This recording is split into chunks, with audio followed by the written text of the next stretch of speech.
제가 오늘 말씀을 준비하면서 한 가지 걱정되는 것이 있었습니다. 그게 뭐냐? 오늘 말씀을 보니까 이 바리새인들이 예수님의 말씀을 듣고 나서 어떤 반응을 보였냐? 자, 53절을 한번 보여주세요.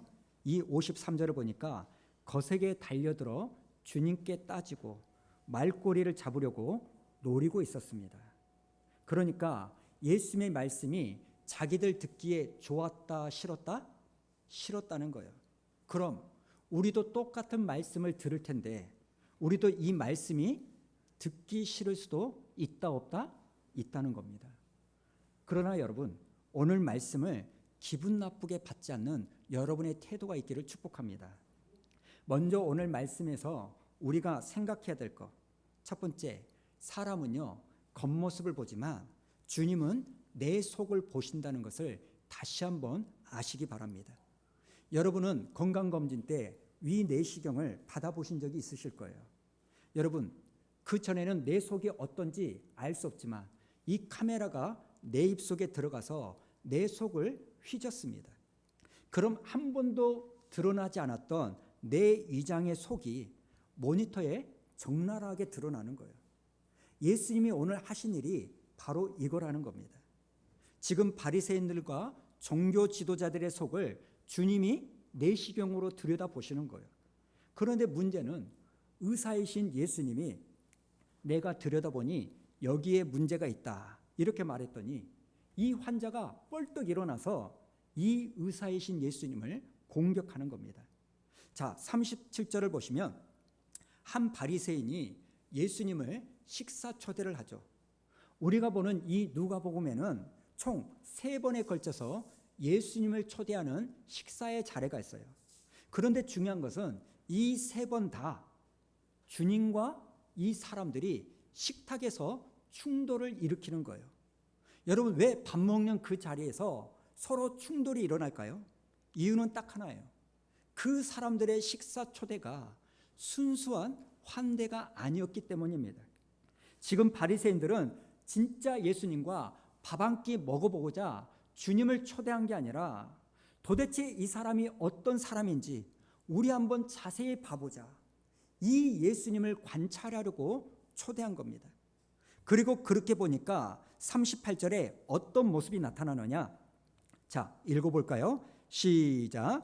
잡수시기 전에 손 씻지 아니하심을 그 바리새인이 보고 이상히 여기는지라. 여기에 나오는 손 씻기는 위생의 문제가 아니라 나는 하나님 앞에 깨끗합니다. 이런 유대인들의 정결의식입니다. 그런데 이걸 주님이 안 하신 거예요. 사실 우리 주님은요 꼭 이래요. 일부러 안 해도 되는 일, 안식일에 하면 문제가 일어날 걸 뻔히 알면서도 주님은 안식일에 병을 고치고 일부러 손을 씻지 않는 겁니다. 그리고 이건 이러한 정결의식이 나빠서가 아니에요. 뭔가 중요한 것을 주님이 말하고 싶어서 일부러 그런 상황을 만드시는 거예요. 그게 뭘까요? 오늘 말씀해 보니까 니들 손은 너무나 깨끗하게 잘 닦는데 왜 너희의 속은 더럽게 그대로 방치하느냐? 이 사람들의 이중성을 책망하고 싶은 겁니다. 지금 바리새인은 여러분 예수님의 겉모습을 봅니다. 예수님이 손을 씻었나 안 씻었나, 의식을 지키나 안 지키나. 그런데 오히려 예수님은요 이 바리새인들의 속을 보고 계시는 거예요. 그래서 33구절에서 예수님이 이렇게 말하죠. 우리 한번 읽어볼까요? 시작. 주께서 이르시되 너희 바리새인은 지금 장과 대접의 것은 깨끗하나 너희 속에는 탐욕과 악독이 가득하도다. 여러분, 잔의 겉이 깨끗하지만 속에 이물질이 있으면 여러분은 그 컵의 물을 따라 마실 수 있습니까? 아무리 겉이 깨끗해도요 식당에서 물을 따라 가지고 마시려고 보는데 설거지가 제대로 안 돼 가지고 고춧가루 하나가 그 바닥에 박혀 있어요. 그럼 여러분은 그 물을 마실 수 있습니까? 안 마시죠. 예전에 보니까요 우리 아이들이 사춘기 때 이상한 행동을 해요. 그게 뭐냐면 꼭 물을 마시려면 설거지 돼가지고 컵을 뒤집어 놓으니까 그냥 컵을 들고 정수기에 딱 올려서 마시면 되잖아요. 근데 컵을 들으면 꼭 냄새를 맡아. 설거지 담당하는 제 입장에서는요, 겁나 기분이 나빠요. 그래가지고 다른 컵을 막 써. 아주 마음에 안 드는 거야. 아주 나중에 밥그릇에다 물 담아가지고. 이런 애들도 있어요. 무슨 말씀을 드리냐면, 아무리 겉모습이 깨끗해도 그 안이 더러우면 우리는 절대로 물을 따라 마시지 않는 거예요. 지금 사람 보기에 이상한 것과 하나님 보시기에 이상한 것, 이게 서로 다른 거예요. 사람들은 겉으로 드러나는 손을 씻지 않는 것이 너무나 이상한데, 주님은 그렇게 열심히 손을 씻으면서 네 속이 더러운 게 너무 이상하다는 거예요. 여러분, 이 둘 중에 뭐가 더 중요할까요? 물론 겉이 깨끗하면서 속도 깨끗한 거 중요합니다. 그러나 우리 인간의 모습은 겉이 깨끗하도록 노력한 만큼 내 속을 깨끗하게 만들지 못하는 약함이 있다는 겁니다. 어떤 목사님이요, 큰 교회 초청을 받아가지고 설교를 하게 되었습니다. 그래서 이 목사님이 설교 시간에 강대상에 올라와서 설교를 시작할 때 처음에 뭐라고 말하냐면, 제가 오늘은 첫째, 둘째, 셋째 이렇게 3대지 설교를 하겠습니다. 그랬더니 대부분의 성도들이, 보통 목사님들이 설교를 그렇게 하니까 그냥 심드렁한 표정으로 그 말을 들었어요. 그래서 이 목사님이 설교를 시작합니다. 첫 번째 대지는 이것입니다.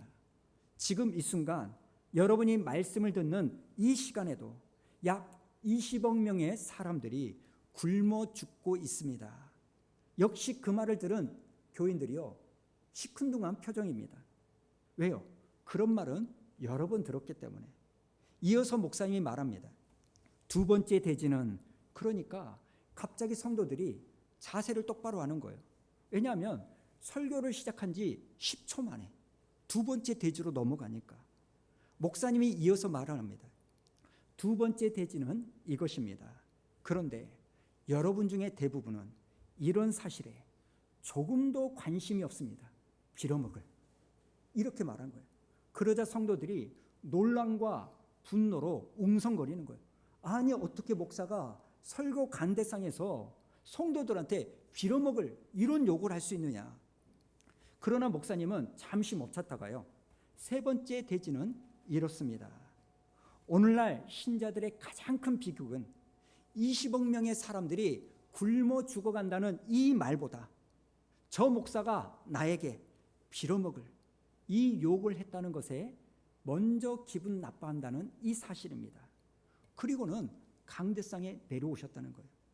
여러분, 1분밖에 되지 않는 짧은 설교였지만 주고자 하는 메시지가 명확한 거 아닙니까? 여러분, 뭐가 중요합니까? 사실 우리는요, 진짜 중요한 것에는 신경 쓰지 않고 그저 강대상에서 쪼 목사가 거친 표현을 썼다고, 그래서 내 감정을 불편하게 만들었다는 이것에만 열을 낼 때가 너무 많다는 겁니다. 오늘 주님이 이것을 지적하고자 하는 거예요. 손을 씻는 거, 정결릇이 매우 중요하다. 그러나 그것보다 더 중요한 것은 네 속이 깨끗해야 되는 거다. 그래서 40절 말씀에 이렇게 말합니다. 어리석은 자들아, 겉을 만드시니가 속도 만들지 아니하였느냐. 이 한마디가 핵심이라는 거예요. 여러분, 우리 하나님은 우리의 겉만 만드셨습니까? 아니에요. 우리의 겉만 아니라 우리의 속도 만드셨다는 겁니다. 그런데 우리가 겉만 치장하고 내 속을 방치하는 것은 하나님의 창조의 질서를 무시하는 거예요. 다시 말씀드립니다만, 하나님은 처음부터 여러분의 껍데기만을 만든 것이 아니라 여러분의 속도 함께 만드셨습니다. 그런데 우리는 그저 겉 포장만 화려하게 깨끗하게, 누가 남이 나를 어떻게 볼까, 여기에만 속을 집중하고 내 속은 방치하는 거예요. 그런데 예수님은 겉만 신경 쓰고 내 속을 방치하는 것을 어리석다고 말씀하시는 겁니다. 그러면서 이렇게 속을 보시는 주님께서 이 바리새인과 율법 교사들에게 화 있다 이렇게 말하면서 무려 6번에 걸쳐서 꾸짖는 겁니다. 여러분, 오늘 이 말씀을 통해서 우리가 알아야 될 것, 우리의 겉으로 드러나는 행동 못지않게 내 속에 있는 모습, 상태, 동기도 굉장히 중요하다는 것을 여러분 아시기를 바랍니다. 자, 42절에 나오는 말씀 우리 한번 읽어볼까요? 시작. 화 있을진저 너희 바리새인이여 너희가 박하와 운양과 모든 채소의 11조는 드리되 공의와 하나님께 대한 사랑은 버리는도다. 그러나 이것도 행하고 저것도 버리지 말아야 할지니라. 아멘. 여러분, 우리가 하나님께 드리는 헌금과 11조는요 굉장히 중요한 신앙 고백입니다. 우리의 11조에는 우리의 믿음과 영성이 담겨져 있습니다. 그런데 문제는 이 바리새인들이 11조는 철저히 하는데 주일 봉사, 헌금, 헌신 이건 잘하는데 이것보다 더 중요한 거 하나님 사랑은 안 했다는 겁니다. 여러분, 주일 성수나 헌금하는 거 너무너무 귀한 겁니다. 그런데 문제는 그 안에 내가 그렇게 하는 동기가 무엇이냐는 거예요. 내가 정말 하나님을 사랑해서 하는 것인가? 아니면 누군가에게 인정받기 위해서 하는 것인가? 요즘 유튜브를 보면 어떤 목사들이 나와가지고요 성도들에게 그런 말을 합니다. 무슨 말이냐? 11조 하지 말아라. 신약에서는 11조는 폐지됐다. 이런 말을 해요. 그래서 우리는 11조를 할 필요가 없다고 말합니다. 그러자 이 말을 들은 많은 사람들이 너무너무 열광을 하는 거예요. 왜요? 안 하고 싶은 마음에 면죄부를 주니까. 그러나 여러분, 오늘 말씀을 분명히 기억하십시오. 42절을 다시 한번 보십시오. 주님이 뭐라고 말합니까? 그러나 이것도 행하고 저것도 버리지 말라. 헌금하기 싫어하는 여러분의 마음에 잘못된 면죄부를 주는 11조를 하지 말라. 이런 말에 우리가 속으면 안 된다는 거예요. 오늘 주님은 분명하게 이것도 행하고 저것도 버리지 말라라고 말씀하십니다. 11조나 헌금하지 않는 것이 마치 무슨 의로운 것처럼 그런 말을 하는 유튜브는요 정말 문제라는 거예요. 사실 이건요 우리에게 주님이 묻는 겁니다. 너는 네 삶의 주인이 누구냐? 네 물질의 주인이 누구냐? 이걸 묻는 거예요. 우리가 헌금하고 11조 하는 이유는요 여러분, 물론 현실적으로 여러분이 헌금을 해야 교회가 운영이 됩니다. 세를 낼 수도 있고 여러 가지 전기세나 이런 것도 냅니다. 그러나 그것은 부차적인 거고 목사 월급 주려고 헌금하는 것이 아니라 내가 피 같은 물질을 구별하는 것은 내 인생의 주인은 하나님이고 내 물질의 주인은 하나님이고 하나님이 이 물질을 주셨다는 것을 여러분 고백하기 위해서. 그래서 내 신앙을 여러분 시험하고 싶으십니까? 여러 가지가 있겠지만 내 믿음과 내 신앙이 어떠한지를 시험할 수 있는 첫 번째 잣대는요 여러분 물질의 구별이에요. 물질의 구별. 저는 여러분이 하나님을 사랑하는 마음으로 11조 하는 여러분 되기를 축복합니다. 별로 아멘이 안 나오시네요. 저는 여러분이 하나님을 사랑하기 때문에 주님 섬기기를 원합니다.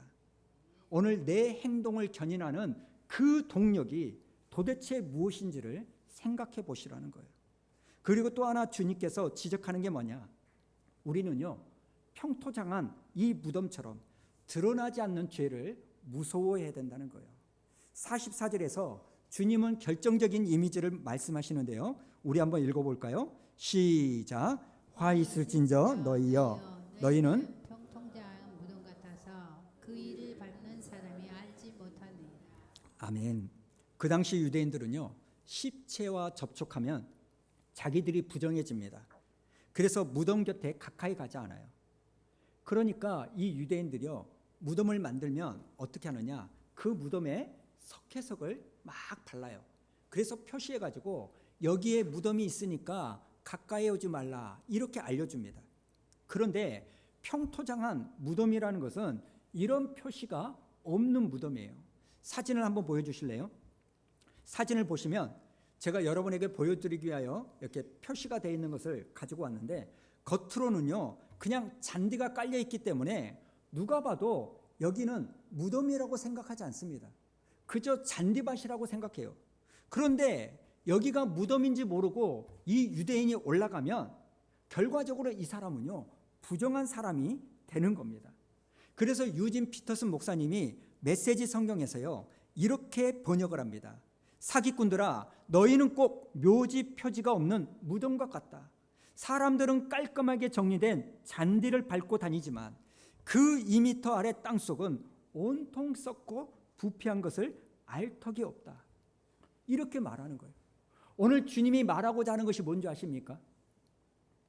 드러나지 않는 죄를 무서워하셔야 되는 거예요. 이 땅에서 우리의 죄가 드러나지 않는다 할지라도 여러분 하나님 앞에 가면 우리의 죄는 명명백백하게 드러날 수밖에 없습니다. 오늘 이 세상에서 목사가, 옆에 성도가, 내 아내가, 내 자식이 나의 죄를 보지 못한다고 해서 안심하면 안 돼요. 우리의 겉모습은 여러분 오늘 교회에 오셔가지고 예배드리기 위해서 적어도 세수는 하셨을 거예요. 씻으셨을 거예요. 눈곱은 떼셨을 거예요. 그리고 그래도 단정한 옷을 입고 오셨을 거예요. 잠옷 입고 오신 분은 없으실 거예요. 그러나 내 속에 감추어져 있는 탐심, 내 속에 감추어져 있는 악, 이걸 방치하면 안 됩니다. 물론 교회를 다닌다고 해서 탐심과 이 악독에서 자유할 수는 없습니다. 죄성을 가진 인간, 그래서 교회가 필요한 거예요. 주일 예배가 필요한 겁니다. 이곳에 와서 주님, 제가 그런 인생입니다. 불쌍히 여겨주십시오. 우리가 이렇게 고백하기만 하면 하나님은 우리의 죄를 용서해 주시는데 우리는 그것을 숨기고 감추면 절대 안 되는 겁니다. 사랑하는 여러분, 우리의 삶 가운데 겉으로 보기에는 괜찮은데 실제로 이야기를 하거나 들여다보면 문제인 사람들이 많습니다. 사실 저 같은 목사도요, 정치인들이 하는 청문회 탈탈 털어보면 그렇게까지는 안 되겠지만 뭐 주민등록 이전이나 이런 문제는 없겠지만 깨끗하다고 할까요? 우리가 이 세상의 청문회만 받아봐도요 감춰졌던 것이 탈탈 털릴 겁니다. 그러나 주님은 그것을 방치하지 말라라고 말씀하시는 겁니다. 그리고 또 하나, 예수님이 이렇게 3번에 걸쳐서 사기꾼들아 화 있을 거다 이렇게 말씀하시니까요. 놀라운 게 뭐냐, 45절에 이렇게 주님께 대드는 모습이 있습니다. 자, 읽어보겠습니다. 시작. 한 율법 교사가 예수께 대답하여 이르되 선생님, 이렇게 말씀하시니 우리까지 모욕하심이이다. 여러분, 우리까지 모욕하고 있다. 이게 뭘 말합니까? 나도 찔렸다는 거예요. 지금 주님은 바리새인에게 말하고 있는데 옆에서 듣고 있던 이 율법 교사가 자기 일처럼 느껴져 가지고 마음이 불편한 겁니다. 그런데 이 율법 교사의 반응을 보십시오. 이렇게 찔렸으면 어떻게 해야 됩니까? 혹시 바리새인처럼 나도 그런 모습은 없을까? 이렇게 자기를 돌아봐야 되는 거 아닙니까? 그런데 이 사람은요, 우리를 한꺼번에 모욕한다고 기분 나빠하는 거예요.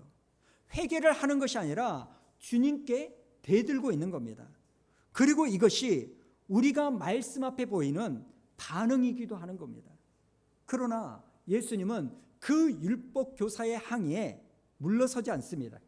46절에 보니까 또 너희 율법 교사여, 지기 어려운 짐을 사람에게 지우고 너희는 한 손가락도 이 짐에 대지 않는다. 사람들에게 이렇게 해라 저렇게 해라, 규정 위의 해석 위의 무게를 지게 만들면서, 그런데 정작 그 말을 하는 너는 손 하나 까딱 하지 않는다는 거예요. 이건 진리를 가르치지만 진리대로 살지 않는 저 같은 목사에게 주님이 주시는 경고라는 거예요. 그래서 야고보서에 보면 선생된 자가 책망을 더 많이 받는다 이렇게 말합니다. 이건 저의 슬픈 운명이라는 거예요. 그러나 여러분도 이러실 수가 있다는 거예요. 남의 신앙은 잘도 평가합니다. 충조 평판합니다. 남의 눈에 있는 티는 너무나 잘 집어드는데 내 눈에 있는 들보는 못 보는 거예요. 그래서 김 집사가, 저 방 집사가 이런다 저런다 지적은 잘하는데 정작 내 약한 죄의 모습은 보지 못한다라는 겁니다. 사랑하는 여러분, 오늘 여러분의 모습을 돌아보십시오.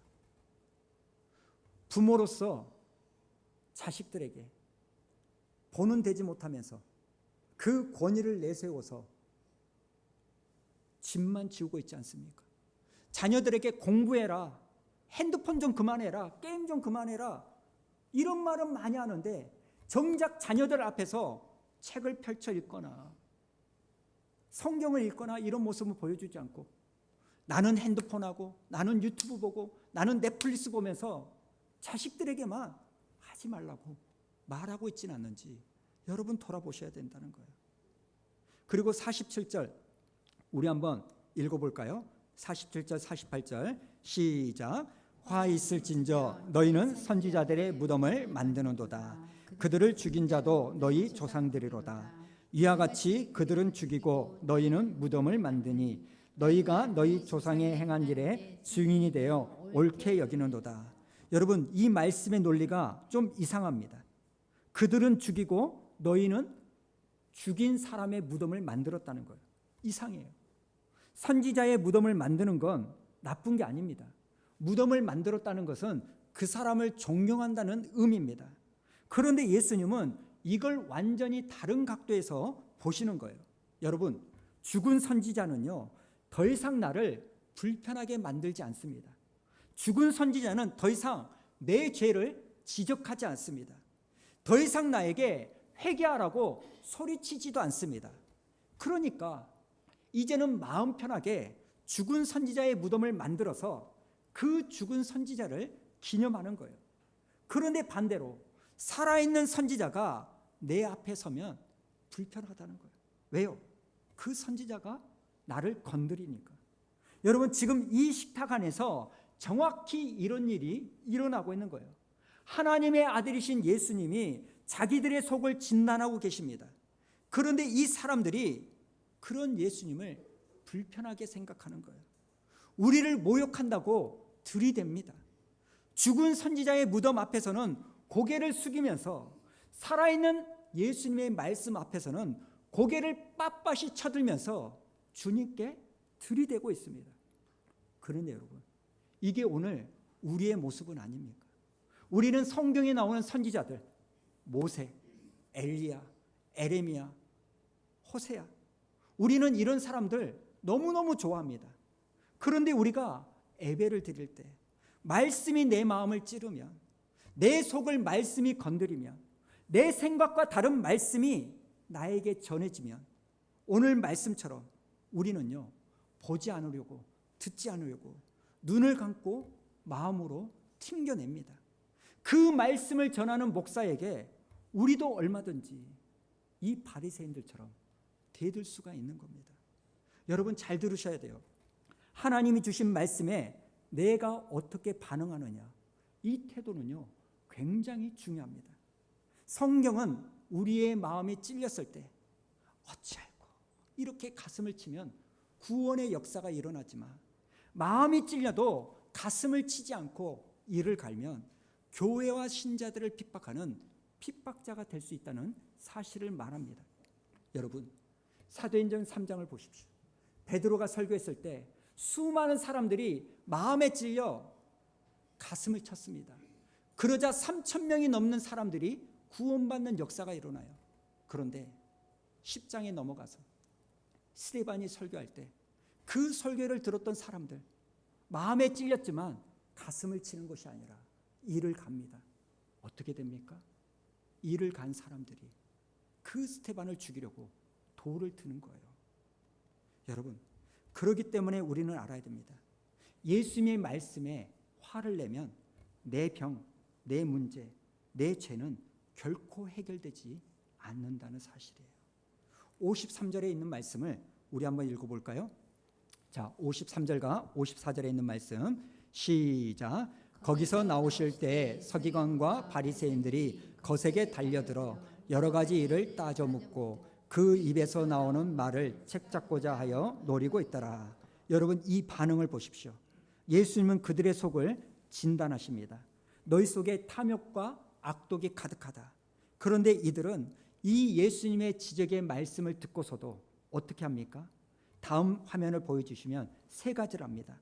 거세게 달려들고 두 가지, 여러 가지 일을 따져 묻고, 그리고 세 번째, 말을 책잡고자 하여 노리고 있습니다. 지금 예수님을 대하는 강도가 점점 세지는 거예요. 처음에는 공격하고, 그 다음에 신문하고, 나중에는 덫을 놓는 겁니다. 회개는 없습니다. 돌아봄도 없는 겁니다. 혹시 내가 정말 이런 건 아닌가, 자기 점검이 하나도 없는 거예요. 대신 뭘 하는 겁니까? 나를 진단한 예수님을 공격하는 거예요. 물론 주님의 표현은 거칩니다. 예수님은 사실 막말을 많이 하셨어요. 독사의 자식들아. 성경의 표현이니까 그러지만 우리나라 말로는요, 이 뱀새끼들아, 이렇게 말하는 거예요. 그런데 여러분, 중요한 게 있습니다. 거친 표현이 중요합니까? 아니면 진실이 중요합니까? 물론 우리 생각에는 좋은 말로 진실을 말해주면 되지. 그러나 주님이 이렇게 하신 이유는요, 좋은 말을 해가지고 귀를 기울이지 않으니까 주님은 거친 표현을 사용하시는 거예요. 의사가 건강검진 결과를 보고 설명을 해주면서 좀 기분 나쁘게 거친 말로 암 소견이 보인다, 이렇게 말합니다. 그럼 이때 환자는 어떻게 해야 됩니까? 선생님, 그럼 어떻게 해야 될까요? 내가 어떻게 치료를 받아야 살 수 있습니까? 이렇게 물어야 되는 거 아니에요? 그런데 이렇게 반응을 보이는 거예요. 아니 선생님, 왜 말을 그렇게 기분 나쁘게 하세요? 안 그래도 암이라고 해가지고 힘든데 그럼 좋은 말을 해줘야지. 왜 이렇게 말씀하십니까? 그리고 병원을 바차고 나간다면 이 사람은요, 감정은 좋을지 몰라도 자기의 병은 치유될 수가 없어요. 물론 현실은 그런 말을 하는 의사라 할지라도 그럼 내가 어떻게 해야 살 수 있습니까? 이렇게 물어보겠죠. 그러나 우리는 교회에서는 주님의 이런 말씀에는 우리는 화를 냅니다. 여러분, 우리가 화를 낸다고 해서 내 병이 고쳐지지 않습니다. 내가 병들었음을 인정하고 주님, 그럼 나는 어떻게 해야 됩니까? 내 삶을 고쳐달라고 얘기를 해야 내 문제가 해결될 줄 믿습니다. 혹시 여러분 오늘 말씀에서 나를 찌르는 말씀이 있다면 그럼 주님, 나는 어떻게 해야 될까요? 이렇게 묻는 여러분 되기를 축복합니다. 오늘 본문에 나오는 바리새인과 율법 교사는요, 자기들의 문제를 지적하신 예수님을 공격합니다. 그리고 이 공격은요, 결국 어디까지 갑니까? 자기의 기분 나쁨으로 공격했던 이 공격이요, 결국 예수님을 십자가에 죽이기까지, 여기까지 몰고 가는 거예요. 결국 하나님의 아들을 죽여버립니다. 죽은 선지자의 무덤은 존경해서 무덤을 만들지만 살아있는 선지자를 죽였던 이 역사가 똑같이 반복되는 거예요. 그런데 성경을 보니까 이런 진단을 받고서도 전혀 다르게 반응하던 사람이 있었어요. 그게 누굽니까? 다윗이라는 사람입니다. 사무엘하 12장을 보니까 나단 선지자가 찾아와서 밧세바와 간음했고 우리아를 죽였던 이 죄를 지적합니다. 사실 다윗은요, 자기가 왕이기 때문에 이 살인죄와 간음죄가 덮어질 수 있다고 생각합니다.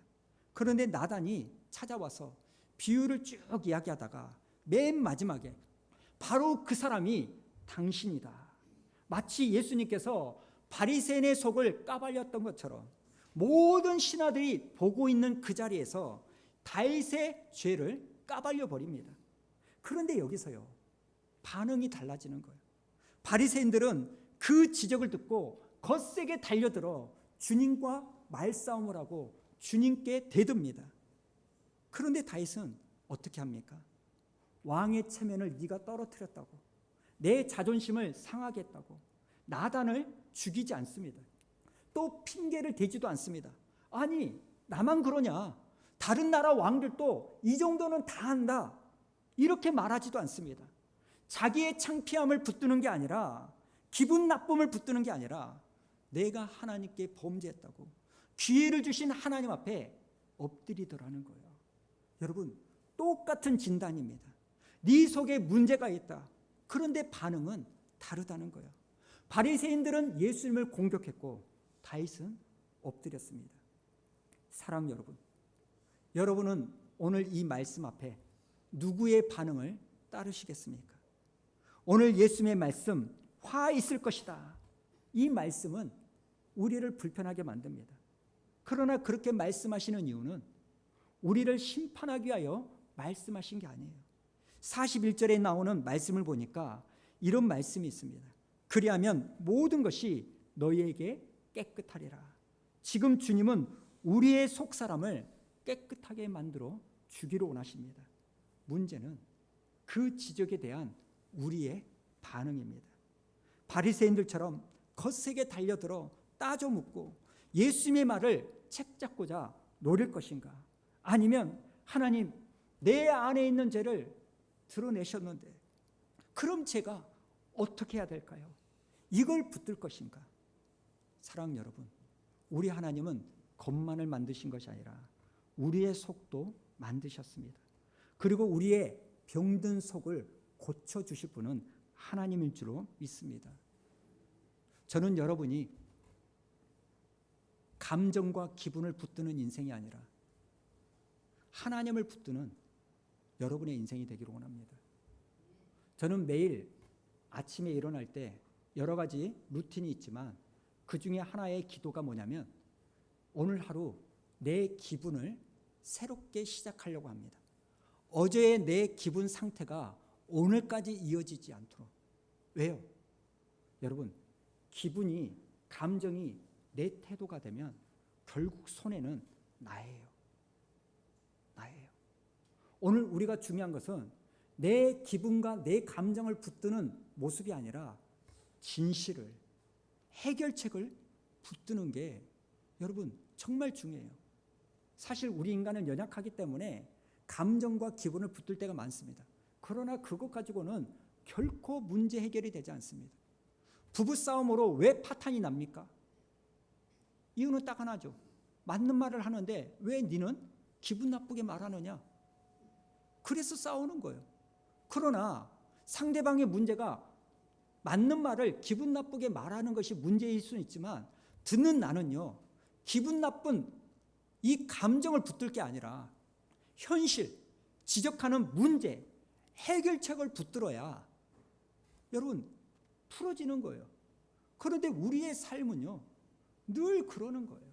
내 기분과 내 감정을 붙들다 보니까 자꾸 여러분, 주님을 십자가에 못 박은 사람은 이방인이 아닙니다. 하나님을 믿는 사람들이 교회를 무너뜨리는 사람은 불신자들이 아니라 하나님을 믿는 저와 여러분이 될 수가 있는 거예요. 가정을 깨는 사람들은 이웃이 아닙니다. 그 가정을 이루고 있는 공동체가 내 가정을 깨는 거예요. 왜요? 문제와 진실과 해결책을 붙잡는 것이 아니라 내 감정과 기분을 붙잡으니까. 그래서 우리가 신앙을 지키려면요, 여러분 이것이 중요해요. 남이 아무리 기분 나쁘게 해도 나도 기분 상할 수 있죠. 그러나 최종적인 나의 태도는 내 기분과 내 상한 마음을 붙드는 것이 아니라 이 다윗처럼 기회를 주신 하나님을 붙드는 거예요. 이게 없으면 여러분 그 어떤 사람도 그래서 제일 경계해야 될 거 홧김에 이 말을 조심하셔야 돼요. 저는 신앙생활하면서 하나님이 주신 말씀이 때로는 불편하고 여러분 위로만 받으려고 하지 마십시오. 여러분의 눈에 눈물을 닦아주려는 그 은혜의 말씀만을 사모하지 마십시오. 때로는 하나님은 우리의 가슴을 휘겁하는 지적을 하실 때가 있습니다.